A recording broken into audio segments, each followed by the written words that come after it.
Barak the Yahweh, Barak the Yahushai, giving all praises, honor, and glory to Yahweh Bahasham, Yahweh Shai, Bahasham, Rakak Radash. As always, double honors to our apostles, our elders, our leaders, right at the Church of Great Millstone that taught us his true wisdom, knowledge, and understanding, and who are ruling well. Shalom to you, Akim, that are prophets and teachers, who help to edify the elect, and peace and love be unto the elect. All right, in this video, we're going to try to have a real life discussion, all right, concerning, the coming famine, all right, and how desperate and how hungry our people will come in the extreme measures that they'll be driven to, all right, in order to satisfy their cravings. All right, people will be depraved, of the common goods, the common necessities, all right, the common resources, all right, that they are used to having and struggling to apprehend them. All right, they will be driven to the unthinkable. And we have accounts in history, all right, in which people have proven that these are the things that they would do, all right, being desperate and destitute of resources. And before I get into anything, I want to go to two scriptures. All right, the first is going to be in the book of 2 Corinthians, the 4th chapter, and the 8th verse, which reads this. It says, "We are troubled on every side, yet not distressed. We are perplexed, but not in despair." And I want to grab a few of those words before we move further. All right, because when it comes down to the elect, all right, and those that are putting forth their fear in Yahweh and their faith in Yahweh Shai in truth and sincerity, all right, being surrounded by trouble doesn't mean the end. That doesn't mean that it's going to be all over for you. Doesn't mean that it's a wrap, but it's a greater opportunity for Yahweh Bahasham, Yahweh Shai, to show up for you, greatly increasing your faith even further. So it says, we are troubled on every side, and we understand that we're about to enter into and have entered into what is known as the time of Jacob's trouble. It's going to get even worse from here. But however, all right, yet not distressed. Now, what does it mean to be distressed? In the Greek here, the word here is Strong's G 4729, stenachoreo. stenachoreo. And it says to be in the narrow place, to be straitened, compressed, cramped, reduced to straits, to be so sorely straitened in the spirit. So although we'll be here upon the earth, Yahweh Ratazah, we're part of the elect. All right, we call ourselves the hopeful elect. All right, although we'll be here upon the earth, when all of these things are going on, the four sword judgments of Yahweh Ba'ashem Shai, all right, the things that are written concerning the pale horse coming upon the earth in perfection. All right, Yahweh Ratazah, we won't be sorely straitened in the spirit. All right, which means that we'll be full of faith even within that time, Yahweh Ratazah. All right, it's a lot going on. All right, it's a lot going on, and things are about to change drastically. All right, but this is a time that we must increase in our faith towards Yahweh Ba'ashem Shai. Now it says we are perplexed, but not in despair. And I want to grab this word perplex, which the word there is Strong's G 639, apareo. apareo. And it says not to know how to decide or what to do, to be perplexed, because the truth of the matter is we don't know exactly how everything's going to play out. You don't know where you're going to be. You don't know where you're going to go. All right, you don't know where your next meal is going to come from. You don't know where your next drink is going to come from. All right, you just don't know. All right, but however, all right, being uncertain, we can trust that Yahweh Ba'ashem Shai will make a way. whatever way he decide to do it. All right, he's going to show up on behalf of the elect. Now, the book of Habakkuk says this, and this is beginning at verse 17, and I'll read through the 19th chapter, the 19th verse, which reads, "Although the fig tree shall not blossom, neither shall fruit be in the vines, the labor of the olive shall fail, and the fields shall yield no meat. The flock shall be cut off from the fold, and there shall be no herd in the stalls." And we see the things that they're doing, all right, with the farmland. We see the things that they're doing with, the vegetation, with fruit, all right, with animals. All right, they're pushing this whole H5 situation, with beef, or with cows, and with milk,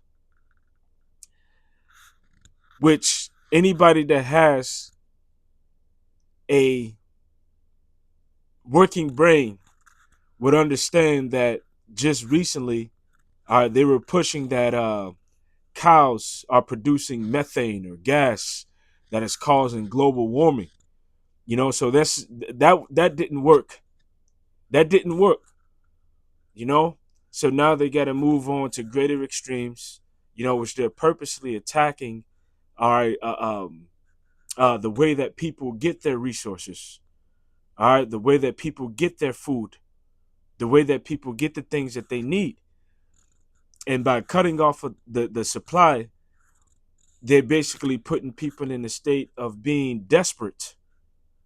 But however, Yahweh Bahashem Yahweh Shai is going to show up for his elect. So reading on, it says, "Yet will I rejoice in Yahweh, I will joy in the power of my salvation." All right. The Lord Yahweh is my strength, and he will make my feet like hinds' feet. He will make me to walk upon my high places. All right, to the chief singer, all right, on my string instruments, all right, which the Heavenly Father will set the elect's feet in a sure place. All right, so even though we are perplexed, meaning that we're uncertain, we don't know the intricates, we don't know the details of how every situation is going to play out, but yet we are not in despair. Now, looking into that word for despair back in 2 Corinthians, which this word is Strong's G 1820, exapareo. exaporeo, and it says to be at utter loss, to be utterly destitute of measures or resources. All right, and food is a resource. All right, water is a resource. Okay, money is a resource, but however, money in the form that it will be cut off, and they will introduce what is known as the MOTB, all right, which is the RFID CHIP, and all of this situation is producing a state of hunger, as well as the natural disasters that would occur. All right, they call them natural, but really it's through the judgment of Yahweh Bahashem Yahweh Shai. All right, the hot lightning, thunderbolts, flooding. All right, no rain happening in certain places. All right, making it impossible for crops to grow, for herds of cattle to be fed. All right, causing cattle to grow lean. All right, to die. All right, the different famines. I'm sorry, not famine. I meant to say plagues. All right, epidemics that sweep through. All right, whether it be man-made or not, it's still of Yahweh Ba'ashem Yahweh Shai. So that brings me to this article right here. And as I stated earlier, we're going to try to have a real discussion, all right, concerning famine and the possibilities of certain situations. And I encourage, those of you that are out there that are part of the hopeful elect, to get a little bit of water, get a little extra, get a little extra canned goods, get a little extra food, Not saying go stupid, go crazy, but get a little something, because this is a real life scenario that would take place. Okay, it's a real life scenario that would take place, and in this time, you don't want to be one of those that don't have. So while you can get a little bit, but however, when the time comes, Yahweh Bashim Bashai will carry you the rest of the way. All right, because it will get to the point where you have to, flee your home. It will get to the point where you may have to flee a city. You can be in Chicago, end up in LA. You can be in LA, and end up in Florida. We don't know how this thing is going to pan out in regards to the intricacies of it, but we know that Yahweh Bashemel Rashad is going to show up and show out for his elect, all right, in many different ways. So this is an article from the mostimportantnews.com, and it says when people get extremely desperate and extremely hungry, they will literally eat just about anything. And we have accounts within the scriptures where men, and women were driven to the state of hunger where they ate, an ox head, or they ate dove's dung. We have account within the scriptures where people, our people, all right, were driven to cannibalism in which they ate their own children. You can go into, accounts within history that's concerning biblical, events that took place, but in the scriptures it doesn't tell the details of it. But a person recorded, the history because they were living back during that time. For an example, Josephus, he gives an account of how, they ate, being in a siege. They ate, the leather. They ate shoes. They ate their belts. They ate, different things. And then when that was gone, they ate the herbage, off the trees and, the grass. And then when that was gone, they were reduced to a state of cannibalism, all right, in which they were eating their own children and eating each other. So this is a true account when people, all right, are extremely hungry and extremely desperate. They will literally eat just about anything. If your family was on the verge of starving to death, to what extreme would you be willing to go in order to get food? Some of the things that I'm going to share with you in this article may make you cringe, but you need to understand what people are willing to do when they're extremely desperate and extremely hungry. And this is the reason why you got individuals like Mike Adams, and others. All right, they're telling pretty much their people that basically when you're in these inner cities, people are watching you. They're watching to see what you have. They're watching to see how you move. They're looking at you when you are arriving at your house, what you taking in, what you taking out, how you dress. If you got money. So he tell people and encourage people to move out of the cities. All right, to dress, basically in clothes that are not too, conspicuous. All right, that doesn't make you stand out. All right, he tells people to practice low light shooting, to exercise, to jog. There's just nothing wrong with exercising. There's nothing wrong with jogging. But then he tell people to basically, stock up, on different goods and things of that nature. But however, you don't know what's gonna happen or how things are gonna play out. Now, he does mention something that's true. You're gonna have in that time the haves and the have-nots, and basically the people that don't have are gonna go and take from those that do have. All right, when they realize that you have, all right, people are not in a position financially, they don't have disposable income to the point where they can spend money on extras to stock up. They're living paycheck to paycheck and they're already behind. Hell, they don't even have enough food to fully stock their house each week. All right, and they're already going crazy. The average person can't go that long without eating.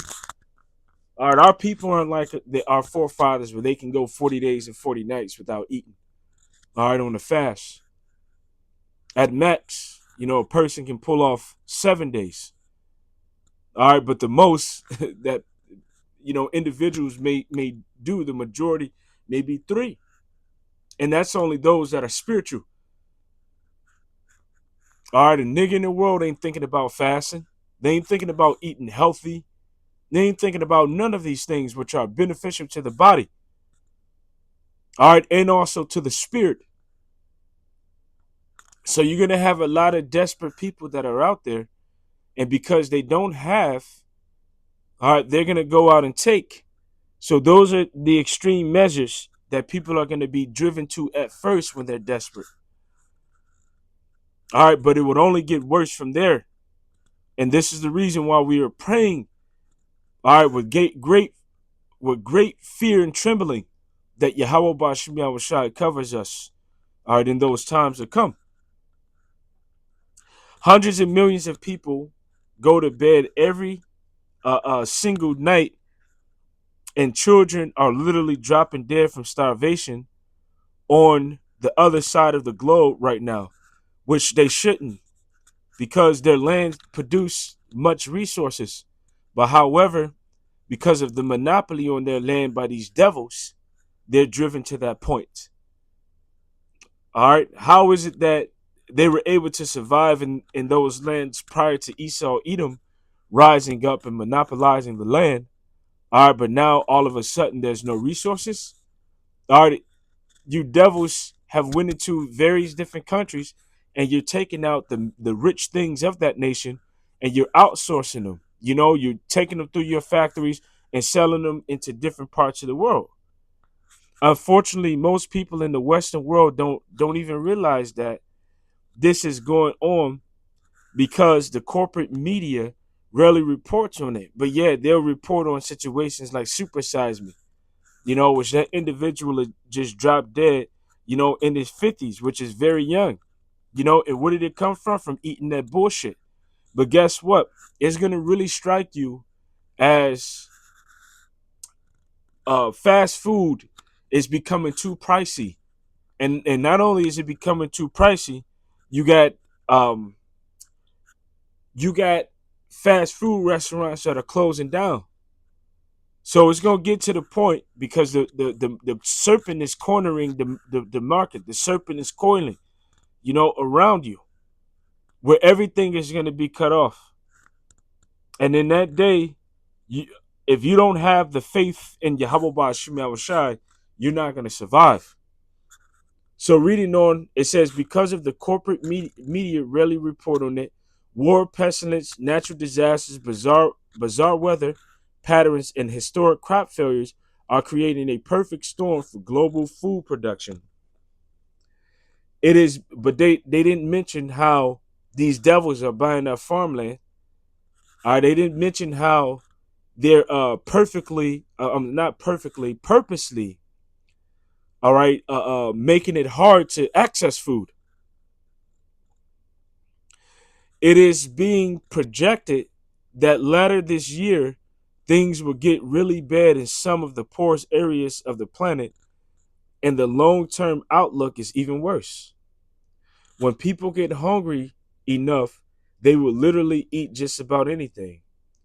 On Monday, I was stunned to learn that a team of archaeologists has discovered that settlers at Jamestown in the 17th century actually resorted to eating dogs in a desperate attempt to survive. Not only did they eat dogs, okay, they won't share that history of how they were so depraved, all right, and so in despair that they were driven to eat human flesh. All right, they ate people to survive. The first English settlers to arrive in North America ate dogs to survive an extreme period of starvation, according to a gruesome new study. Researchers at the University of Iowa discovered the remains of 16 indigenous dogs at an archaeological site in Jamestown, Virginia, that strongly suggests the 17th century settlers ate at least 6 canines. Their remains show hallmark signs that the colonists had skinned the animals, dismembered their limbs, and removed the flesh from the bones between 1609 and 1617 AD, the team said. For many of you, this level of savagery may be difficult to grasp. Yeah, because your fathers that came over here wouldn't do that. They wouldn't resort to that low base, all right, IQ, that beastery, that savagery. All right, even Gad wasn't doing that over here. All right, even Reuben wasn't doing that. All right, but yet you were eating your own canines, man's best friend. Well, it's gonna go beyond just eating man's best friends. All right, man is gonna also turn to eating their own offspring. All right, and we're gonna show that within the scriptures, which I'll grab a scripture on that right now, which is the book of Jeremiah, the 19th chapter, verse 9. Now, this in time past, this happened to the children of Israel, but now it's going to happen to the world. The book of Jeremiah 19 and 9, and I will cause them to eat the flesh of their sons and the flesh of their daughters, and they shall eat every one the flesh of his friend, and the siege and straightness were with their enemies. All right. And they that seek their lives shall be straightened. So you are going to be straightened. The elect won't be straightened, even though they'll be here going through these things. All right, but you will be straightened. And guess what? You're going to turn to unaliving your friends. All right, you may be stuck in a place with somebody that you hold dearly. But once that starvation kicks in, you turn into a whole nother person. All right, you get in the mode of self-preservation. All right, you get in the mode of doing whatever it takes to survive. So now it becomes a battle. All right, it becomes the Hunger Games. All right, and you turn on those that you love. All right, sticking a fork in them. All right, sliding a knife through them like a sirloin. So this is the state that people will be reduced to. All right, you go into different accounts. For an example, you got the book, The Delectable Negro. All right, on these plantations, slave owners were eating, all right, Israelites. They were eating Israelite men. All right, that was something that they feasted on. Imagine in the time of a drought. All right, when they didn't have, they were feasting on Jake, and that's something that they don't like to bring up. All right, within the history when they teach it. All right, Flight 517 or 571, the Hungarian, all right, Air Force Flight 571 are the individuals that were going to, the rugby tournament, all right, whose plane pretty much crashed on a mountain. They say that it was 45 people, but after 2 months, when they found the survivors, there was only 16 people. So what happened to the rest of the people? All right, they were unaliving them and they were eating them. So these are actual accounts that took place of the extreme measures that people were driven to, all right, being full of starvation, being desperate. Let me go back to the article. It says by the spring of 1610, only about 60 of the original colonists were still alive, And George Percy, one of the original settlers, authored an account of what occurred in the wake of the starvation period. Now, of us at Jamestown beginning to feel the sharp prick of hunger, which no man truly described, but he which has tasted the bitterness thereof. And in the scriptures it says in Lamentation 4:9, they that be slain with the sword are better than they that are slain with hunger.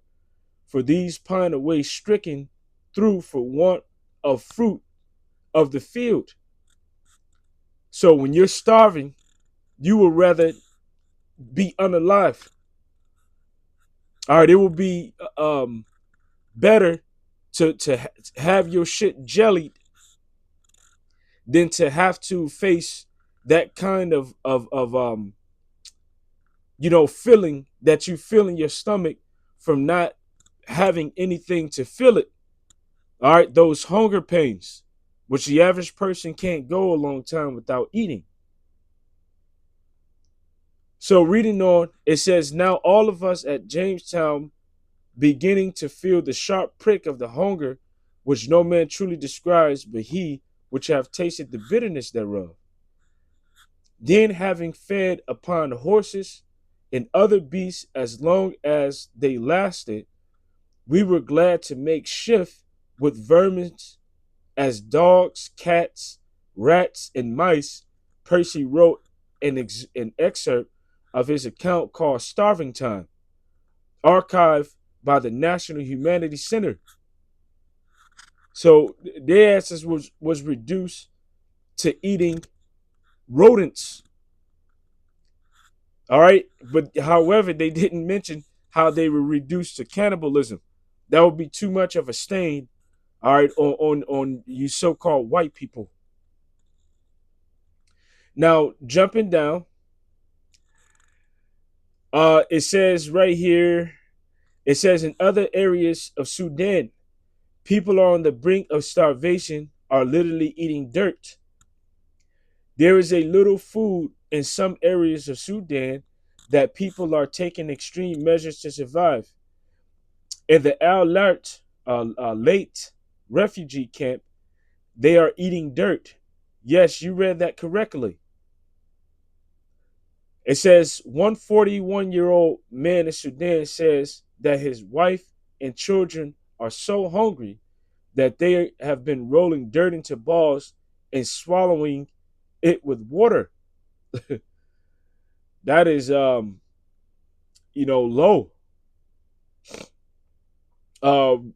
Reading on, it says soaring prices have helped fuel a crisis in the West and Central Africa, where nearly 55 million people are struggle to feed themselves in the coming months.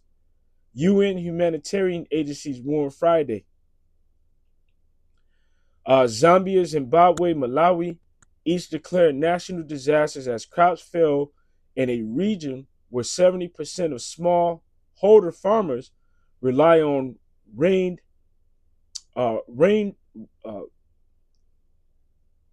what is that? On rain-fed agriculture for their livelihood.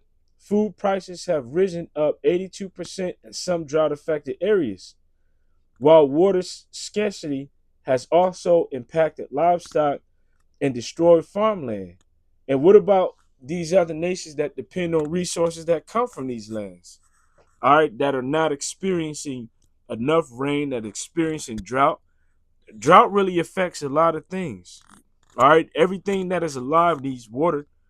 Not only the crops, need water, but the livestock that feeds on the crops, on the grass, all right, needs water. All right, and they also need to eat the crops in the grass. So the animals become affected too, in which you eat the animals.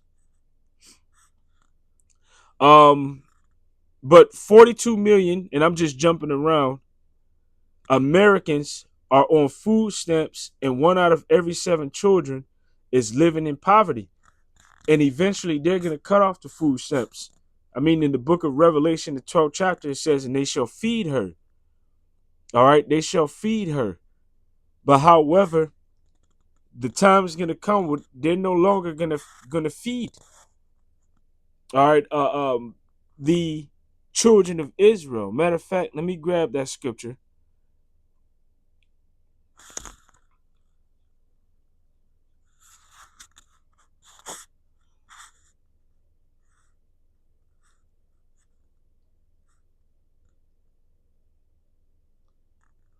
This is the book of Revelation 12 and 13.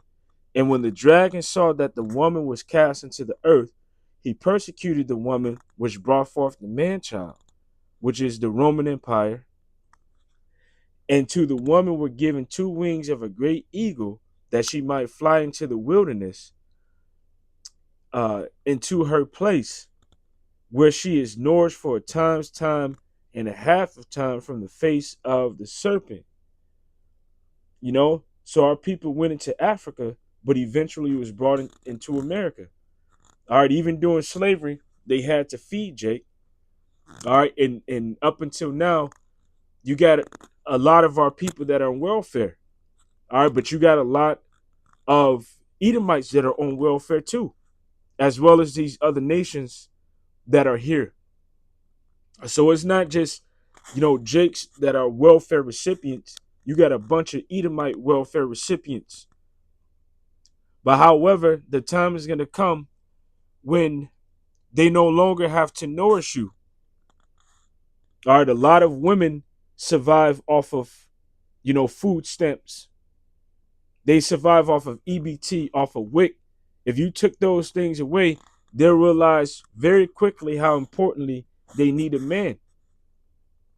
All right, this is going to be one of the things that drive women to being humbling. All right, when these particular things are taken away, it says, unfortunately, the long-term trend that are driving the global food crisis are only going to intensify. All right, in the years ahead, and eventually, there will be very serious food shortages here in the United States. What will ye do when that finally arrives? We have already reached a point where fast food is considered to be a luxury, and the prices of many popular food items have more than doubled. Our world and is simply not producing enough food for everyone. The global supplies of food are going to get tighter and tighter during the very difficult days that are in front of us. All right, in which there's about to be a time of chaos. All right, a chaos, and the scriptures warns of this. All right, great famine is coming. All right, it states within the scriptures, Ezekiel 14 and 13, Son of man, when the land sinneth against me by trespassing grievously, then will I stretch out my hand upon it, and I will break the staff of bread, all right, thereof, and I will send famine upon it, and I will cut off man and beast, all right, from it. So this world, all right, being ran by Esau Edom, all right, is full of sin and trespassing grievously against Yahweh. All right, especially America. So the Heavenly Father is bringing this judgment. All right, he's smiting and breaking the staff of bread. All right, it's going to get to the point where people eat their food in measure. They drink their water in measure. All right, and after that, when there's nothing else to eat and drink, they will resort to eating each other. The book of Isaiah 9 and 20, and he shall snatch on the right hand and be hungry, and shall eat on the left hand and shall not be satisfied. They shall eat every man the flesh of his own arm. So people will resort to cannibalism. They will resort to eating their own offspring, eating their own friends. It's going to get that desperate out here. But Yahweh Ba'Shem Yahushua Ratazah, we be a part of the elect. All right, and we can survive these times. All right, in the midst of these days, all right, we can be delivered through them. All right, into the kingdom of Yahweh Bashem Yahushai. So with that, giving all praises, honor, and glory to Yahweh Bahashem Yahushai, double honors to our apostles and our elders at Great Millstone. Peace and love, salutations, and mercy be unto the hopeful elect. Shalom.